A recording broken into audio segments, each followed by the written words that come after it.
Among other things today, I'd like to reflect on Black studies as a field, reflection that really began when I was at the Johnson Institute nearly a decade ago, surrounded by scholars who identified in some way, to some extent, as Black studies scholars. I'd come to Black studies before that, or rather Black studies had come to me. My training was in religious studies, and I was teaching down the road at Georgia State University. Toward the end of my first semester, I found in my mailbox an invitation to the African American Studies Department's Kwanzaa party. Being the sort of person who aims to do what one ought to do, I marked it down on my calendar, and when the appointed day arrived, I showed up to a lively celebration involving Black music, Black food, and Black culture more broadly. As I entered, I was given a program, and to my surprise, I found myself listed as a faculty affiliate of African American Studies Department. During the program, I was announced as such. A few months before, I had completed a dissertation on European philosophers and religious thinkers, and while I had, as an undergraduate, minored in African studies, I certainly felt underqualified for my new role as a scholar of African American studies. So, being the sort of person who aims to do what one ought to do, I found some syllabi online, went to the library, and started reading. I remembered that when I was giving my job talk at Georgia State, one of my soon-to-be colleagues asked whether I had thought about how all the European ideas about law and grace I was talking about might fit with what Martin Luther King had to say about law and grace.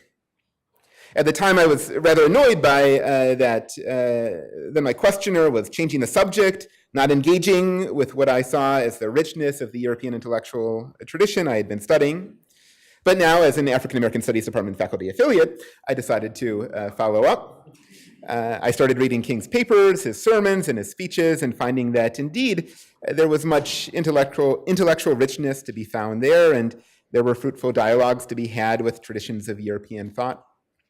So I applied to the James Weldon Johnson Institute to go deeper, and despite my only credential in the field being my newly discovered status as an African American Studies Department faculty affiliate, the Johnson Institute took a chance on me, and I've been writing about questions of race and difference ever since. I'm still thinking about how we can construct dialogues between traditions of Africana thought and practice on the one hand, and European intellectual traditions on the other, and about whether we ought to aspire to do this. So when I received the kind of invitation from the Johnson Institute to return and talk with you today, I took the opportunity to pursue this question and to approach it through the work of the Irish writer Samuel Beckett. Why Beckett? Well, my father told me so. Not exactly, but my father did, I think, mention Beckett, specifically Waiting for Godot. When I was a teenager and aiming to do what one ought to do, I went and read it. And that was that. At the time, I thought my father's interest in literature was guided by a sense of the great books, capital G, capital B. In retrospect, and looking at his modest library with better trained eyes, I see that there were quite specific books that appealed to him in his formative years. He went to college in the mid to late 60s. These books were of two sorts. There were existentialists, Sartre, Camus, Kafka, and so on. With these, he must have come across Beckett. And there were the great Black thinkers, Richard Wright, Ellison, Baldwin, Baraka, and so on. These he never mentioned, never classed with the great books, but he's kept these books for a half century. In the last few years, I learned from one of his friends that he was a teaching assistant for what may have been the first Black studies class at his college. So Beckett was not just one of the greats. He was one of the great thinkers of a moment, and it was a moment when European existential thought and Black American thought sat together on a shelf and in the classroom, or at least in adjacent classrooms. Of course, we know that Wright, Ellison, Baldwin, Baraka, and the rest were themselves reading and struggling with European existentialism, and contributing to what Lewis Gordon has called a tradition of Black existential thought. The contexts giving rise to these two groups of thinkers were certainly different, but they addressed common problems, and the stakes in both cases, Europe after National Socialism, Black America after Jim Crow, were high. I read Beckett then as a teenager and read other greats. He didn't really stick. A decade later in graduate school, a couple students formed a Beckett reading group, and I joined in. We would pass over the obvious texts like Godot, for what we thought of as his real work, the difficult work, Watt, Murphy, the unnameable Worsford Hoe. They, the other Becketteers, were cheery white women from the East Coast, one the daughter of an Ivy League professors, the other a daughter of Wall Street. If I recall correctly, we started with Beckett's novel Malone Dies. They reported finding it hilarious. They had been laughing out loud, they reported. I was stupefied. I couldn't remember even smiling, let alone literally laughing out loud. I had read with difficulty. Beckett's work is difficult, but also with a certain opaque recognition of another deeper sort of difficulty. It was not the sense of recognition I felt from Wright, Ellison, and Baldwin, the sense of giving words to something experienced, felt, but up until then unspoken. Rather, it was the sense of hearing of a pained experience that pained me too. If on the page high and low culture met in what might for others produce humor, for me, it produced something different, much graver, pressing, necessary, but also distanced. I do not purport to speak as an expert on Beckett today. I'm a scholar who has been writing on the tradition of Black thought since my time here at the Johnson Institute, and I want to figure out why Beckett does not make me laugh. I want to think about Beckett with Black studies on multiple registers. Beckett's encounter with questions of race, the way Beckett's animating questions are questions relevant to race, and the way a field, Black studies, thinks about itself in relation with a thinker outside its fold. I am particularly interested in the theoretical side of the field, which aspires to set parameters for the field as a whole, most ambitiously around the label of Afro-pessimism. In other words, alas, I am going to instrumentalize poor Beckett and his texts in all their rigorous beauty. In so doing, I follow a long line of much greater instrumentalizers of Beckett, for whom his texts are made to illustrate their central claims, from Lukács, a detractor, to Cavell, an admirer, Adorno, whose zeal to interpret Beckett himself found rather irksome, Nussbaum, another detractor, and most recently Badiou, for whom Beckett served as a path beyond a youthful flirtation with existentialism. To begin, the empirical register. Born in Ireland to a Protestant family in 1906, awarded the Nobel Prize in Literature in 1969, Beckett spent most of his life in France, writing in French, though he would translate his own works and occasionally write in English throughout his life until his death in 1989. Almost all of Beckett's most significant work, novels and plays, was produced in the 1950s, including his most famous play, Waiting for Godot. That play has, of course, had an enormous impact, not only on theater, but also as a tool for social justice advocacy. Two men wait and wait and wait. The landscape is desolate, just one tree, and things are bad. It doesn't seem like they are getting better, but they continue to wait, talking with each other about things not particularly profound, and talking with three visitors to their place of waiting. It seems to be understood as a play that acknowledges misery and inspires hope, the deep sort of hope, hope against hope, hope that contrasts sharply with optimism. Susan Sontag produced the play in Sarajevo during the war in the former Yugoslavia. It was produced in California's San Quentin prison in 1957, with the gallows used as a stage. That production spawned the San Quentin Drama Workshop, still in existence, and productions at other prisons have followed, including last year in Beaumont, Texas, where a mix of professional and incarcerated actors put on the play in a prison chapel.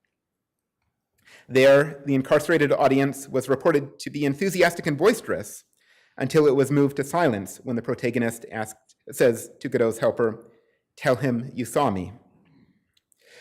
An all-Black cast performed the play in Cape Town, South Africa in 1976, months after the Soweto uprising. 2 years after Katrina, the Classical Theater of Harlem performed the play in New Orleans for free, outside, on once busy intersections in the lower Ninth Ward and Gentilly. In short, marginalized communities throughout the world, including Black communities, have identified and engaged with Beckett's work. Beckett the man was perceived to be largely apolitical. This perception seems to be based on the abstraction and seeming universalism of his writing. It is a misperception. Beckett did not shout his politics from the rooftops, but he traveled in leftist artistic political circles. He closely followed political developments, and he would speak out on political issues. A robust scholarly literature examines Beckett's Irish upbringing as a fundamentally post-colonial setting, with his emigration to France further sharpening his focus on entangled questions of language, power, origins, and cultural difference. For example, Nels Pearson has argued that there is textual evidence in Beckett's second most famous play, Endgame, to read the dominant character, Ham, as British and the subordinate character, Clove, as Irish. To take but a couple cases, Ham uses a British expression, a bit of all right, while Clove restates with the Irish expression, smithereen. Ham corrects Clove's incorrect English usage, noting at one point that he should say laying instead of lying. Clove responds in a voice strongly resonant with those of the formerly colonized, crystallizing the colonial experience as such. Quote, "I use the words you taught me. If they don't mean anything anymore, teach me others, or let me be silent," end quote. The colonized necessarily speaks in a language not her own, in the language of the colonizer, and the colonizer forces expression in that language and polices that language.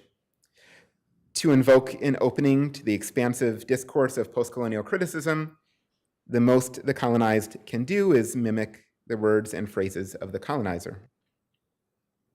The literary scholar Emily Morin has recently and persuasively argued through meticulous historical investigation that Beckett had an expansive set of political views, connections with political figures, and involvements in political actions. Certainly, a basic knowledge of the French post-war history shows that the acclaimed author would have to work extremely hard to avoid the tumult affecting political life directly and cultural life just as surely, but indirectly. In Beckett's most productive years, France withdrew from Vietnam. There were uprisings throughout North Africa, and the war with Algeria began. Even before the World War, Beckett had advocated for free speech rights in Ireland. During the war, he eagerly joined the resistance and had to flee into hiding when his cell was destroyed and some of his friends executed. After the war, Beckett's close friend and publisher, Jerome Linden, was at the center of leftist activism and was harassed and arrested for his work, particularly around French involvement in Algeria. France employed torture, humiliation, and murder in its attempt to pacify anti-colonial forces. From 1960, Beckett lived directly across the street from a prison where many of those were held for their political activities. Morin argues that this atmosphere directly affected Beckett's writing. In 1931, the British heiress and activist Nancy Cunard began work on a collection of writings meant to represent the Black experience and the Black struggle for justice, both in African America and in colonial contexts. Titled Negro, an Anthology, Cunard envisioned her project as something like a sequel to Alan Locke's landmark The New Negro of 1925. She enlisted all-star talent as contributors, including Langston Hughes, Zora Neale Hurston, and George Padmore. She enlisted Beckett to translate French contributions. While Beckett would later minimize his involvement in the project, recent scholarship has demonstrated that he was deeply engaged with these translations of numerous Black anti-colonial texts, not only on a technical, but also on an intellectual level. And it is likely that these texts, too, influenced his own prose and plays in the years to come. This was Beckett's first translation project, but not his last. After the war, several of his former students from his days teaching at the École Normale Supérieure found employment at the newly established UNESCO, and Beckett partially supported himself translating projects sent his way, including Octavio Paz's Anthology of Mexican Poetry, again featuring deep and sharp anti-colonial themes. Beckett took firmly anti-racist positions throughout his life. While looking for a job in the 1930s, he considered applying to positions in South Africa, but decided against it given the context of segregation. In the mid-1960s, he donated a manuscript to an auction benefiting the African National Congress, at the time a militant organization engaged in armed struggle against the apartheid regime. Beckett signed an artist's boycott of South Africa, and he actively prevented his work from being performed there, only allowing performances by Black-controlled theater groups. As late as 1987, 2 years before his death, Beckett contributed a poem to the volume of texts Jacques Derrida and colleagues put together honoring Nelson Mandela. Beckett was also alert to struggles for racial justice in the United States. He broke with his usual aversion to attending the theater, oddly, during a 1964 trip to New York to watch the Leroy Jones play Dutchman. And later that year, he read and praised Black Pittsburgh playwright Adrian Kennedy's play Funny House of a Negro. He would later donate funds to the French committee supporting the Black Panthers. As fascinating as these details are, as titillating as the empirical register always is, we must not succumb to the ever-present temptation of antiquarianism. If Beckett matters, if he matters for Black studies today, he matters because he speaks to certain pressing concerns addressed by Black studies in 2018. We might try to end our inquiry immediately with Cornel West, who, as always, has some things that are pointed and smart and compelling to say, here in regards to Beckett and Black life. West numbers Beckett among his great heroes and often pairs him with one of his other favorites, Anton Chekhov. Both, according to West, are like the bluesmen who, quote, sing of real life, here and now experiences of tragedy and comedy, even as they offered us help. For West, Black experience is not unique. Like all human experience, it includes moments of misery, moments when the abyss is approached. These experiences are just more frequent in Black America because of systemic racism, so Black American authors offer particular insights into our shared humanity. In other words, Black American artists and intellectuals are overrepresented in the ensemble of the wisest women and men, but the ensemble includes others as well. It includes Samuel Beckett. In the face of great suffering, those who do not succumb offer hope. Quote, even as Beckett wrestles with despair, writes West, his compassion comes through, and his compassion inspires me to feel more deeply for others. Indeed, West finds Beckett's wisdom so valuable that he uses it in his memoir to explain the failure of his own romantic relationships, attaching to these failures Beckett's famous words, try again, fail better. Cornel West's enthusiasm, sometimes profound, sometimes corny, suggests a way of staging engagements between Beckett and Black cultural and intellectual production. But this remains at a distance from the specific disciplinary issue of Beckett and Black studies. Indeed, it harkens back to an often forgotten moment in the field, a founding moment. As Martha Biondi and others have demonstrated, the field of Black studies has its origins in student activism, growing out of a much broader leftist, anti-colonial, anti-racist, anti-capitalist movement. Those student activists demanded deep changes in the structures of academic institutions. As a demand around which to mobilize, the creation of Black studies departments promised to inaugurate a rethinking of the canon as a whole across disciplines. It promised to create opportunities for Black students and faculty to develop intellectual projects that had political import, that supported Black life in its multiplicity. And it promised to model community accountability, as Black studies departments were to report not only to university administrators, but also to Black students, alumni, university staff, and also to Blacks living in the region of the institution, unaffiliated with the institution.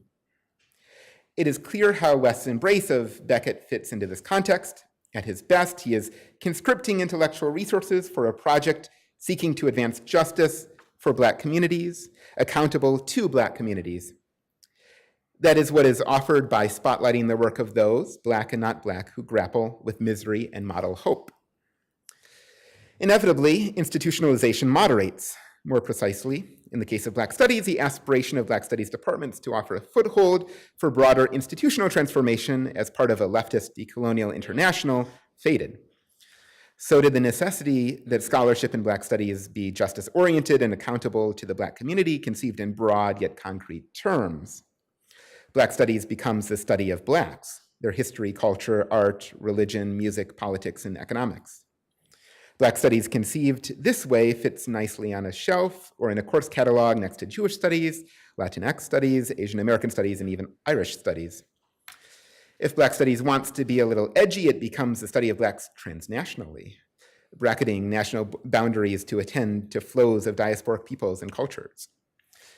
But even in this formulation, Black studies is essentially a descriptive, not a normative project. Whatever normative consequences there may be, whatever ends of social justice may be served, flow indirectly from the descriptive work at the center of the field. This is a reason I suspect that Black philosophy and religious thought have often been marginal elements of the field. With increasing self-reflection in the field, and particularly in adjacent fields, sometimes organized under the banner of critical ethnic studies, the institutionalization of Black studies is increasingly under scrutiny. It seems to follow from the now tainted ideology of multiculturalism, a project of difference management employed in neoliberal governance at quite a distance from a project of emancipation, specifically from a project of Black liberation.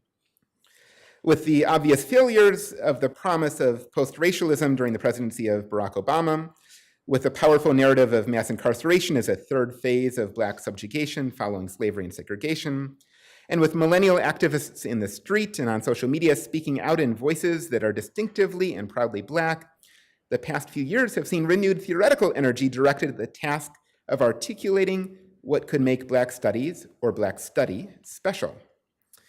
That there are Black people and they need studying no longer suffices as a de facto rationale for the field. There are Black people and they need liberating. Moreover, what Black liberation looks like will look qualitatively different from what any other form of liberation will look like. How to articulate in theoretical terms the uniqueness of the Black condition and the imperative for Black liberation. Theory desires empirical anchors. The Middle Passage offers itself.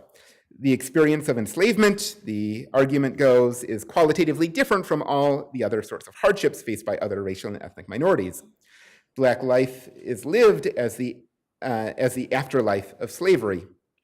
To make it sensible for humans to be treated as non-human requires such immense ideological work that legal emancipation could hardly dismantle it. The ideas, practices, and even institutions, barely transformed or renamed, persisted. With the Middle Passage as its anchor, Black Studies has a clear and urgent task to name and dismantle everything connected with slavery's afterlives. Theorists working to support this line of thought make a bold claim that anti-Blackness is woven into the very metaphysics of the West. To justify the negation of Black humanity in slavery, Blacks were excluded from the realm of being. Emory's Calvin Warren follows the Heideggerian convention of using strike-through to typographically indicate the negation of being. Hume, Kant, Hegel, and all the rest, they explicitly position Blacks outside their philosophical projects. On this account, even if great effort was put into improving this or that race-based disparity in health, education, or housing, say, little will have been achieved and progress will be fleeting because the deepest ideas undergirding how those in the West think and how they see the world are anti-Black. Excluded from the realm of being, Blackness is always already oriented toward death. This is a grand narrative of anti-Blackness, one that is sometimes refined or popularized as Afro-pessimism. Grand narratives have their place. Their rhetoric motivates and mobilizes, and they can open new lines of inquiry and expose problems earlier concealed. They also distort, and they can do so in a way that creates new exclusions, opens the possibility of new violence. As Emory's Michelle Wright has forcefully argued, there are good reasons to think Blackness beyond the paradigm of the Middle Passage. I do not have an interest in adjudicating these disputes here beyond naming the flip side of theorized anti-Blackness, an attribution of unlimited possibility to Blackness, a sense that Blackness names that which evades all structures of thought and practice, imagining new futures and unearthing unknown pasts. Blackness creative and beautiful, Blackness fugitive. Another grand narrative, another motivation for Black studies, another way of naming the uniqueness of Black studies. All of this is at quite a distance from Cornel West's attempt to enlist Beckett alongside Black cultural production for what is essentially a renewed and darkened humanities canon. For West's project is not about motivating or justifying a field of study, but rather about the big questions of life, how to live well in a world brimming with tragedy and misery, how to keep hope in such a world, how to love in such a world. Put another way, while the new generation of Black studies theorists are concerned with metaphysics and ontology, West is concerned with existential questions. I don't think Beckett is particularly concerned with metaphysical questions nor with existential questions. I think he is concerned with the problem of domination, and it is in that regard that a productive engagement with Black studies can be possible. In fact, I think this problem of domination, rightly articulated, provides the sort of motivation and direction for the field that theorists are seeking, while also speaking to the insights that West taps. Domination does not offer a grand narrative. It is a concrete social arrangement, and one that can be challenged through political organizing. It is by reflecting on Beckett's work that I want to fill out what it means to address the problem of domination. His texts, I hypothesize, offer a phenomenology of domination, even more than they offer a meditation on the absurd, as they are often characterized as doing. I do not intend to speculate on whether Beckett turned to the problem of domination because of his work translating anti-colonial texts, or because of his Irish post-colonial experience, or because of his proximity to the brutality of the Algerian War, or because of his experience in the resistance during the war. I suppose, just as Susan Buck-Morse argues that the Haitian Revolution was decisive for Hegel's formulation of the master-slave dialectic, one could build a historical case that an encounter with Black or anti-colonial struggle was decisive for Beckett's most famous writing. Instead of that sort of claim, I want to show how domination is a deep concern in his texts, not the meaning of his texts, and here I part ways with Adorno, who would have the meaning of Beckett's texts be their meaninglessness. When Beckett strips down worlds and subjects and words, it is not to show the hollowness of it all, or to expose the fidelity of the subject, as Badiou would have it, but to create laboratory conditions in which to demonstrate the extent to which domination can pervade along multiple axes. First, let's begin with two types of domination, each with a distinctive phenomenology, abuse and unfreedom. Each is a modality of distortion of the normative order. In simpler terms, we can envision a world comfortably inhabited where it is clear what ought to be done in this case, in that case, and in most every case that would come along. A child needs praise and blame, punishment to learn what ought to be done in each set of circumstances. But adults in a world comfortably inhabited will rarely be punished, as they will naturally do what ought to be done.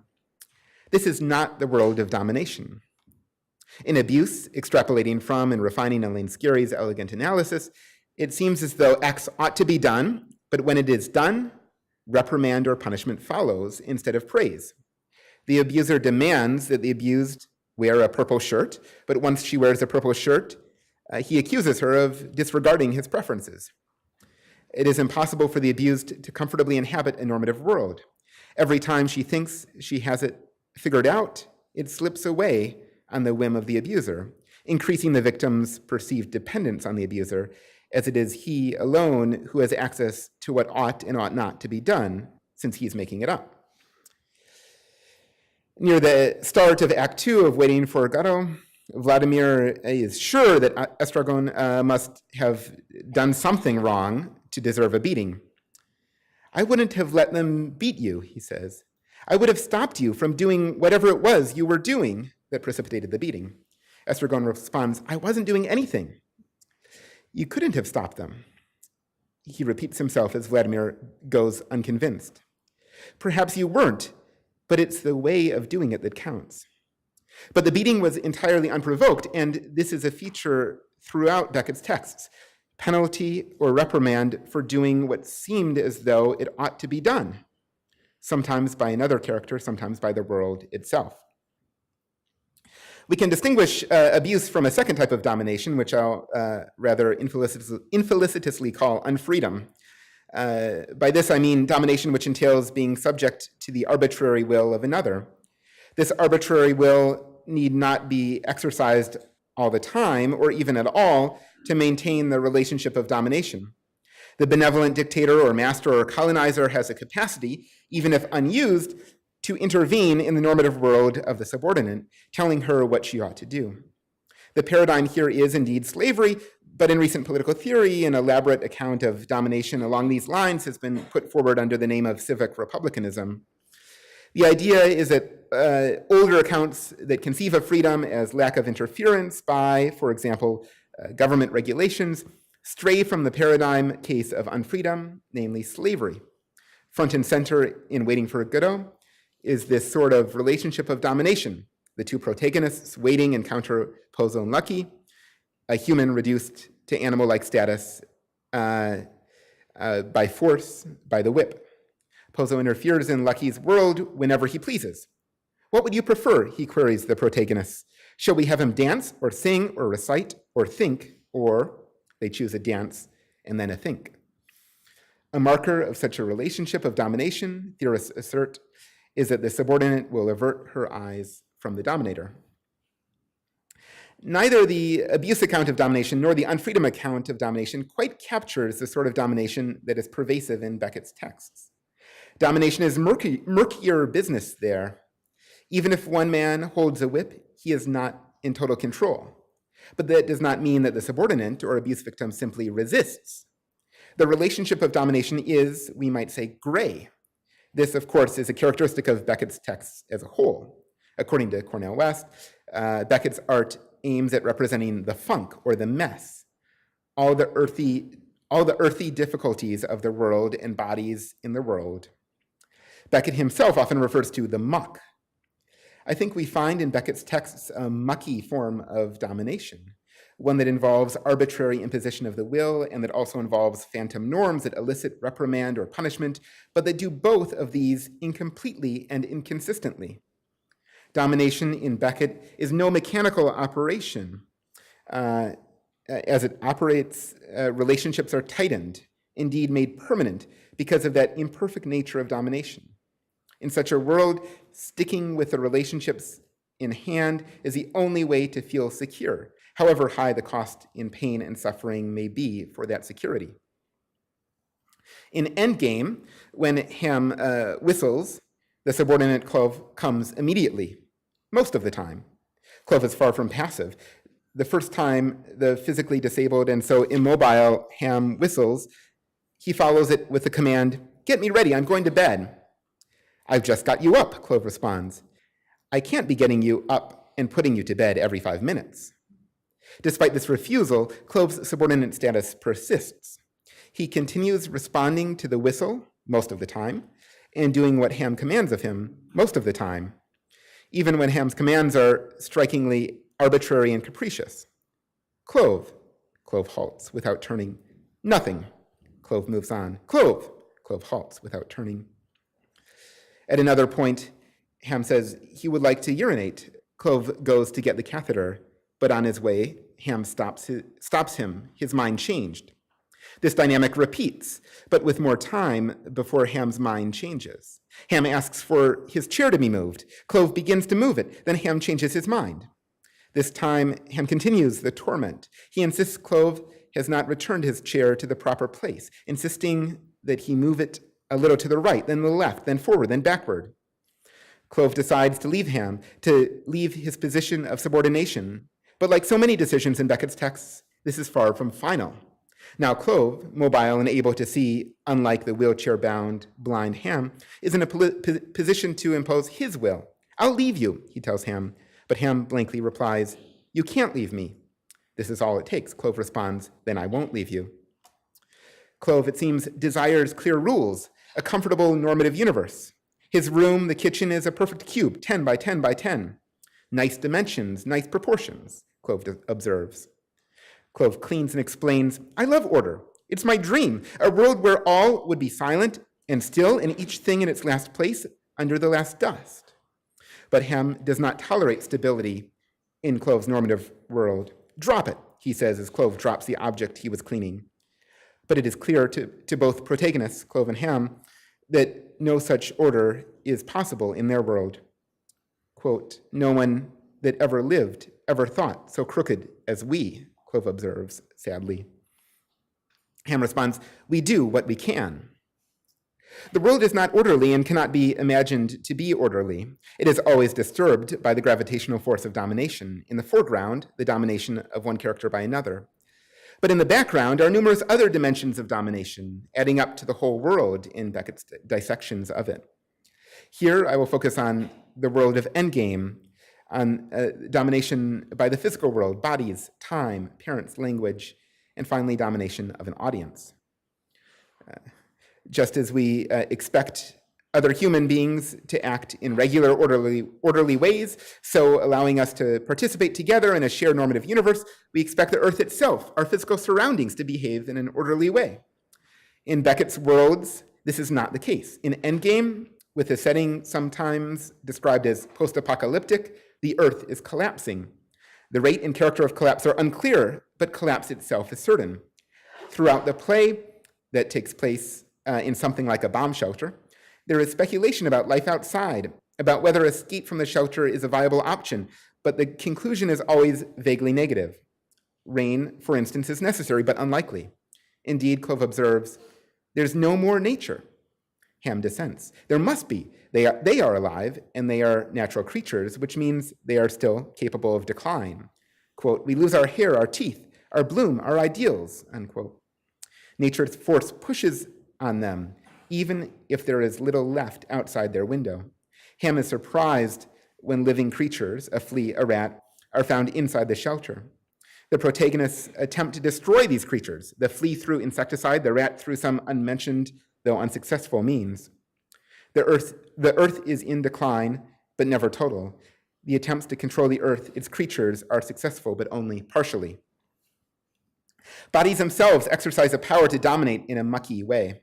Bodies, too, are in decline. Ham cannot walk or see. Clove can, but he anticipates losing these capacities. At the start and end of the play, we encounter Ham's handkerchief, old stancher, suggesting an uncontrollable nose. At the end of the play, when Ham thinks all are gone, in fact, Clove never leaves, he just nearly leaves, Ham observes poignantly, old stancher, you remain. The two other characters, Ham's parents, are missing legs and live in cauldrons filled with sand. They, too, are losing their senses. Our hearing hasn't failed, the father asserts. Our what? The mother responds. Bodies cannot perform their proper function, no matter how much willpower is exerted. At one point, the mother knows she should be sad, tries to cry, but she cannot succeed. At another point, the question is about willing laughter. Laughter is posed as a question. What about having a good guffaw, the two of us together? But the body resists, exhausted. I couldn't guffaw again today, unquote. More generally, the bodies in Beckett's worlds resist emotion, exerting their domination over their owners, their souls, so to speak. Clove asserts that he has never, ever had a moment of happiness, though he speculates that if he could kill Ham, that would make him happy. Of course, he cannot. He is dominated not only by Ham, but also by the earth and his own body and time. Anna Bialik has insightfully argued that time represents an axis of domination in Beckett's Waiting for Godot. I concur and see this in Endgame as well. What time is it? Ham asks. The same as usual, Clove responds without checking. When Ham does insist that he check, Clove reports that the time is 0. To live comfortably in a normative world, predictable and stable time is essential. We must know that we can act at the appropriate time, following the time when certain circumstances arise. Time does pass in Beckett's worlds, but not predictably. The second act of Godot happens a day after the first, but characters do not remember the actions of the first day. The opening of Endgame signals time coming to an end. Quote, finished, it's finished, nearly finished, it must be nearly finished, unquote. But even in the sentence, we can see time's instability, and so its power over the world. We move from a decisive end, finished, to a short time remaining before a decisive end, to the possibility that there's a short time remaining before a decisive end, but also, it seems, the possibility that there will not be a decisive end. This opening line, like the play's title, announces the motor of the text as a whole. An end is approaching, but only time will tell, as they say, when that end arrives, and, in fact, it never does. Just as the future and its speed of approach is indeterminate, so is the past. Yesterday, with an exclamation mark, is repeatedly invoked by the parents. Ham is less nostalgic. What does that mean? He queries Clove when the latter refers to an action performed the day before. Quote, that means that bloody awful day, long ago, before this bloody awful day, unquote. Yesterday here is long ago, though both days have the same color, bloody awful. Each day is full of woes, and they accumulate into what Beckett calls an impossible heap of punishment. It is unstable, but nothing can be done. It is sustained. Another day passes. The indeterminacy of time conspires with the domination of individuals to prevent escape. Do this, do that, and I do it. I never refuse, Clove says, not entirely accurately. Soon I won't do it anymore. Soon, but not today. And the distance to tomorrow is unknowable, determined by a non-human master, by time. On the one hand, parents by necessity dominate, setting what seem like rules for children that seem arbitrary from the children's perspective, rules that ultimately, at their best, initiate children into the normative order of the world as a whole. But once a child is grown, parents are no longer supposed to dominate. They live as equals with their children in the normative order. In Beckett's world, with time and bodies dominating people, parents cannot serve their normal role. This is obvious from the outset. Ham's parents live in jars in his house or shelter, and roles are reversed. The father demands food, demands candy, to which Ham responds with curses and orders that his parents be killed. Clove begins to go after them, following orders, then stops. Then Ham wants to tell a story and wants an audience for his story. His father is his audience. This recalls what the father reports to have been his neglect of the youthful Ham. Quote, "We let you cry, then we moved you out of our earshot so that we might sleep in peace," unquote. Now Ham demands to be heard, and his father decides whether to give him what he wants. Indeed, the father relishes this type of domination, telling Ham that he longs for Ham to cry out again to him like he did when he was a boy. He wants to be Ham's only hope, not now, but at some indeterminate moment in the future. Again, each axis of domination complements the others. Beckett is famously unconventional in his usage of language, but this is not a mere playfulness, quite the opposite. Nor is it a return to the ordinary or literal, as Cavell might have it. Language dominates characters. As a desire to communicate to one another, to share information and make commitments, they are thwarted by their words. We have already seen repetition transform meaning from finished to must be nearly finished. When Ham asks Clove for a stuffed dog, he wonders whether the dog is white. "Nearly," says Clove. Unsatisfied, Ham presses on. "What do you mean, nearly? Is he white or isn't he?" Clove responds plainly, "He isn't." Again, the meaning of words slip, frustrating people in the play. When Ham's father asks for a promise that he will get a candy if he listens to Ham's story, Ham swears on "my honor." The result, both Ham and his father laugh. Even the most sacred usage of language, an oath, is rendered laughable in Beckett's world. Even with such a commitment, the characters know not what words will come next. The words will force themselves on the characters, so to speak.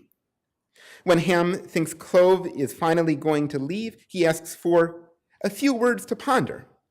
Clove responds with an account how once, perhaps, there was a friendship between the two men. Clove held his head high. The world was ordered. But Clove never learned to suffer well. He kept being punished until finally he has only 4 words left: sleeping, waking, morning, evening. And these 4 have nothing to say. Clove's present state is set by his language set by his subordination. But then again, his subordination to Ham made possible by his subordination to language. Finally, Beckett's Endgame imposes itself on its audience. Ever teasing an imminent end or some resolution, the play continues and continues teasing until it is over. No conclusion, just a handkerchief. Beckett takes full advantage of puns involving the word play. "Let's stop playing," Clove insists at one point. "Never," Ham responds. Here and throughout, the banter between the protagonists is play, as the character of Ham and language dominate. But this is also the play as a whole, which Ham will not stop, which he and his words force on the audience. But play also here means the opposite of serious, and Ham makes known his anxiety when he thinks it might be a possibility that he and Clove mean something. Clove responds with a laugh. Of course they don't. Here again, we have the characters reaching out from the play to the audience to stamp out the meanings they might be projecting. And indeed, the audience should not find a meaning. What the play does is strip meaning, exposing interconnected relations of domination. And what it does to the audience is impose that exposure of domination as it performs it, as it dominates. At the most basic level, my claim is that Beckett's work, as exemplified by Endgame, vividly depicts a particular form of domination, as well as how multiple axes of domination function together. If we take slavery to be a paradigm of domination, and Black studies to be the examination of the afterlives of slavery, then Beckett might contribute to a core methodological question. What is it that we talk about when we talk about domination? But again, I worry about excessively centering slavery in accounts of Black experience. I wonder whether, rather than slavery, we might instead focus on systemic exclusion from the normative order. This obviously characterizes slavery, but also the specific practices of segregation and mass incarceration, as well as the broader regime of white supremacy. The essence of each is that Blacks are subjected to white norms, but cannot participate in the white world, or participate fully. The stickiness of anti-Blackness, the recognition of which is such an important contribution of recent scholarship, would then name the depth of that exclusion from the normative order. In other words, there is no on-ramp to whiteness, which is to say, anti-Black racism makes it such that there is no possibility of Blacks to do what whites do, to follow the rules of whiteness, so to speak, and to be treated as white. I'm not saying there are easy or entirely successful on-ramps for other ethnic minority communities, just that there are no on-ramps for Blacks. Rather than a grand metaphysical story about the ontological erasure of Blackness or about the redemptive power of the fugitive, I am interested in what can and cannot be done here, now, today. To provide such an account, which I think is, in fact, the project of Black studies, requires an account of domination. Systemic exclusion from the normative order is just a name for a complex form of domination. Certainly, such complex forms of domination exist in other places at other times. The project of decolonization is a project of naming and extirpating complex domination. Such domination can exist in the imagination or the literary realm too. In other words, taking complex domination as a foundation for Black studies by no means polices the boundaries around Black studies, just the opposite.